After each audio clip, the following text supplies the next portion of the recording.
Isipin ninyo ito, sa loob ng ilang buwan, posibleng masaksihan natin ang isang eksenang hindi pa kailanman nangyari sa modernong kasaysayan ng Pilipinas. Isang rocket na hindi lamang galing sa ibang bansa, kundi isang rocket na mula mismo sa lupang Pilipino ilulunsad. At mas nakakagulat, hindi na lamang ito isang pangarap o malayong plano. May pahayag na mismo mula sa Pangulo. Yes, we are going to launch a rocket into space. May Philippine Space Agency na kasali. May kasunduan na sa isang South Korean aerospace company. At ngayon, isang Korean news outlet ang naglabas ng bagong detalye tungkol sa programang ito. Pero may isang napakahalagang tanong.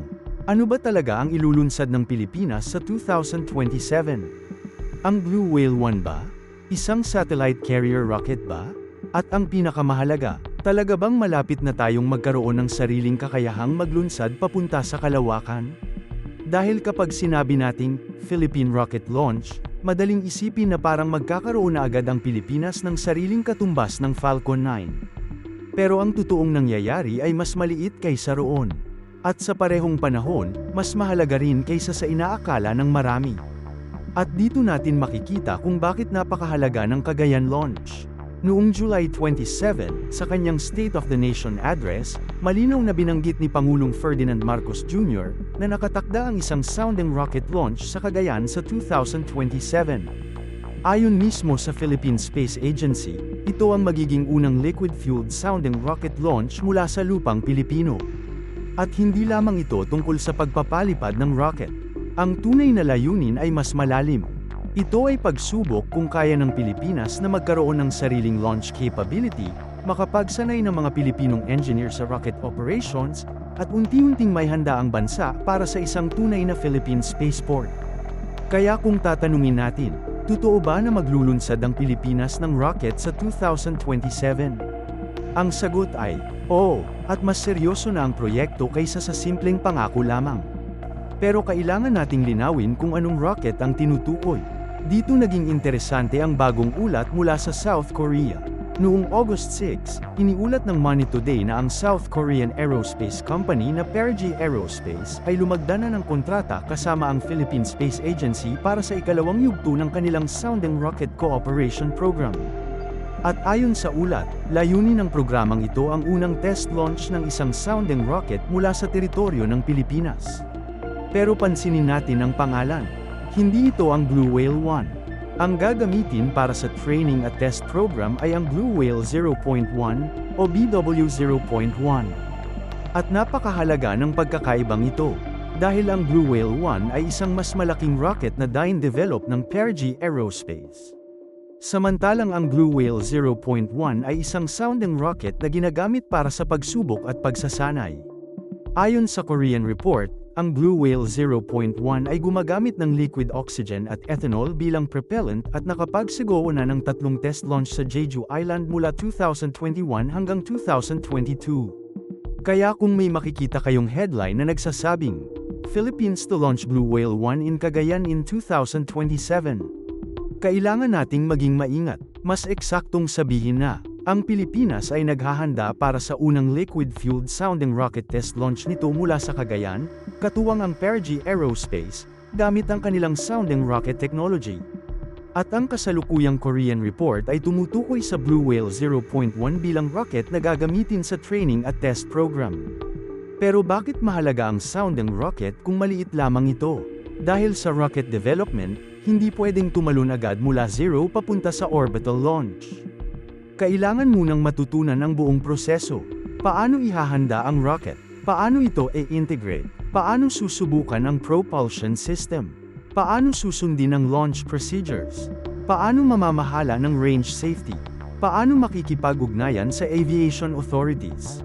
At higit sa lahat, paano magpatakbo ng rocket launch mula sa sariling teritoryo? Ito ang dahilan kung bakit napakahalaga ng kasunduang ito. Ayon sa Money Today, 10 Pilipinong engineer mula sa Philippine Space Agency ang unang pupunta sa South Korea upang magsanay sa pasilidad ng Pergy Aerospace. Kasama sa training ng assembly, system integration, testing at operational procedures. Pagkatapos nito, ang susunod na bahagi ay isasagawa na sa Pilipinas para sa aktwal na test launch. At dito natin makikita ang isang bagay na maaaring mas mahalaga pa kaysa sa mismong rocket. Human capability. Dahil ang isang bansa ay hindi nagiging spacefaring nation dahil lamang sa pagkakaroon ng rocket. Kailangan itong magkaroon ng mga taong marunong magdisenyo, mag-test, mag-operate at magpatakbo ng buong sistema. At eksaktong ito ang sinusubukang buuin ng Pilipinas. Ngayon, saan naman ilulunsad ang rocket? Ang target ay nasa Cagayan, partikular sa Lalo area, kung saan isinusulong ang pagtatatag ng Commercial Space Center. At hindi aksidente ang pagpili sa Cagayan. Ayon sa Philippine Space Agency, mahalaga ang lokasyon nito dahil nakaharap ito sa Pacific Ocean at malapit sa equator. Sa long term, nakikita ng pamahalaan ang Cagayan bilang posibleng gateway ng Pilipinas papunta sa space launch industry. At ito ang mas malaking larawan. Ang sounding rocket launch ay hindi dapat tingnan bilang isang isolated event. Ito ay parang unang malaking hakbang para sa isang mas malawak na plano. Ang pagkakaroon ng Philippine Spaceport. Kapag naging matagumpay ang mga unang test, maaaring magkaroon ng mas maraming rocket testing, mas maraming private sector participation, at kalaunan ay commercial launch activities. Pero mayroon pang isang napakahalagang development na konektado sa 2027. Ito ay ang Mula satellite. Ang Mula ay nangangahulugang Multispectral Unit for Land Assessment. Ito ang isa sa pinakamahalagang satellite projects ng Pilipinas. At ayon sa Philippine Space Agency, target itong ilunsad sa early 2027.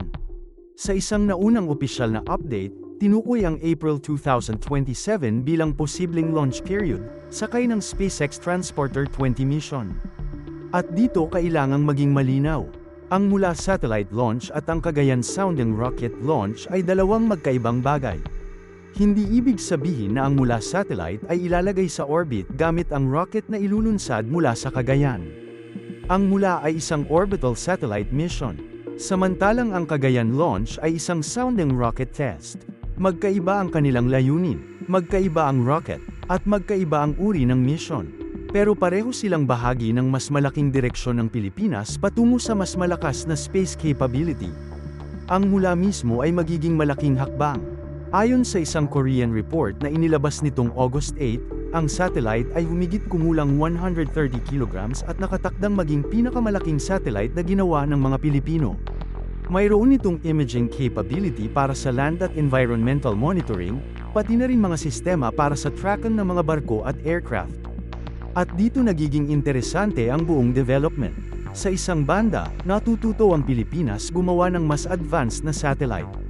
Sa kabilang banda, sinisimula nitong matutunan kung paano mag-launch ng rocket mula sa sariling lupa. Ibig sabihin, hindi lamang satellite ang pinag-uusapan. Unti-unti nating binubuo ang buong space ecosystem. Pero realistic din tayo. Hindi ibig sabihin ng launch sa 2027 na mayroon ng sariling orbital rocket ang Pilipinas. Hindi rin ibig sabihin na kaya na nating magpadala ng malaking satellite sa orbit gamit ang sariling rocket. At lalong hindi ibig sabihin na magiging katulad agad tayo ng South Korea, Japan, China o United States pagdating sa space launch capability. Ang Cagayan mission ay isang sounding rocket test. Ayon sa Philippine Space Agency, ang demonstration flight ay magdadala ng locally developed payload na hanggang 2 kilograms at target na umabot sa altitude na hindi bababa sa 5 kilometers. Kaya maliit man ito kumpara sa tunay na orbital launch. Malaki ang kahulugan nito para sa Pilipinas. Dahil ang unang rocket launch ng isang bansa ay hindi lamang nasusukat sa taas na mararating nito. Nasusukat din ito sa kung gaano karaming kakayahan ang maiiwan pagkatapos ng launch. Ilang engineer ang natuto, ilang lokal na kumpanya ang nakilahok, anong launch infrastructure ang nabuo, anong mga regulasyon ang naipatupad, at gaano kalapit ang bansa sa pagkakaroon ng sariling spaceport. At dito pumapasok ang pinakamahalagang bahagi ng balitang ito. Ang tunay na target ng Pilipinas ay maaaring hindi ang rocket launch mismo. Ang rocket launch ay demonstration. Ang mas malaking objective ay ang pagtatatag ng capability. Sa katunayan, sinabi mismo ng Philippine Space Agency na ang Cagayan test launch ay makatutulong sa pagbuo ng launch capabilities, Filipino expertise sa rocket technologies, at paghahanda para sa future space launch activities. Kaya kapag matagumpay ang launch sa 2027, Hindi dapat matapos doon ang kwento. Doon pa lamang maaaring magsimula ang mas malaking tanong. Ano ang susunod na rocket? Ano ang susunod na launch? Kailan tayo lilipat mula sounding rocket papunta sa mas advanced na launch vehicle? At kailan magiging posible na ang isang satellite na ginawa sa Pilipinas ay ilununsad din gamit ang launch vehicle na may malaking bahagi ng teknolohiya at operasyon na kontrolado ng Pilipinas? Hindi pa natin masasabi kung kailan eksaktong mangyayari yun. Pero malinaw ang direksyon. At sa ngayon, mayroon na tayong tatlong mahalagang development. Una, may opisyal na target para sa sounding rocket launch sa Cagayan sa 2027. Ikalawa, may aktwal ng kasunduan sa pagitan ng Philippine Space Agency at Perigi Aerospace para sa ikalawang yugto ng Sounding Rocket Cooperation Program. At ikatlo, may mula satellite na nakatakdang ilunsad sa early 2027 na magbibigay sa Pilipinas ng mas advanced na sariling Earth observation capability. Kaya gaano katotoo ang balita? Maglulunsad na ng rocket ang Pilipinas sa 2027. Kung ang ibig sabihin ay isang rocket launch test mula sa lupang Pilipino. Napakataas ng kumpiyansa na totoong isinasagawa na ang paghahanda. Hindi na lamang ito isang ideya. Hindi na lamang ito isang pahayag sa SONA. May government program, may international partner, may training, may kontrata para sa ikalawang yugto, at may target na launch site sa Cagayan. Pero kung ang ibig sabihin naman ay, maglulunsad na ang Pilipinas ng sariling orbital rocket na tinatawag na Blue Whale 1 at maglalagay ng satellite sa orbit mula Cagayan. Hindi yon ang ipinapakita ng kasalukuyang impormasyon. At napakahalaga ng distinction na ito. Ang tunay na kwento ay mas simple, pero sa tingin ko, mas exciting. Ang Pilipinas ay nagsisimula ng matutong maglunsad ng rocket mula sa sarili nitong lupa. At maaaring ang isang maliit na sounding rocket sa Cagayan ang maging simula ng mas malaking Philippine space industry. Dahil balang araw, maaaring hindi na lamang tayo nagpapadala ng satellite sakay ng rocket ng ibang bansa. Maaaring magkaroon tayo ng sariling launch infrastructure, sariling engineers, sariling industriya, at kalaunan, sariling launch vehicles. At kung mangyari yun, baka balikan natin ang 2027 bilang taon kung kailan nagsimula ang isang bagong yugto. Hindi pa tayo ganap na space launch power, pero maaaring ito ang unang totoong hakbang papunta roon. At ngayon, ang tanong ay hindi na lamang, maglulunsad ba ng rocket ang Pilipinas? Ang mas malaking tanong ay, hanggang saan kaya aabot ang Pilipinas pagkatapos ng unang launch na yon?